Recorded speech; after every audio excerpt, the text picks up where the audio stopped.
How to view saved passwords in Chrome app. Hi everyone, welcome to our channel. Let's begin. First of all, you want to open the Chrome application on your device. Now, on the Chrome app itself, you can save passwords so that you won't have to enter it time and time again whenever you sign into your account.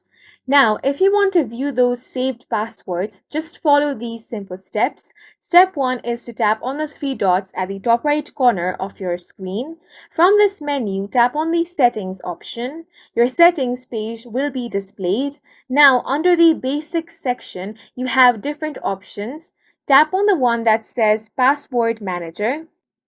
Here, on the section of password, you can see a list of passwords which are saved. If you want to view it, simply tap on it. Here you can find your password. All you have to do is tap on the I button and your password will be revealed. If you want to remove that password, you can tap on the trash can icon at the top right corner of your screen. Deleting this password will not delete your account, it will only delete the password. If you want that, tap on the delete password option. And this is how you can view saved passwords in Chrome app. And that's it for this video. If you have any questions or confusions, do let us know on the comment section.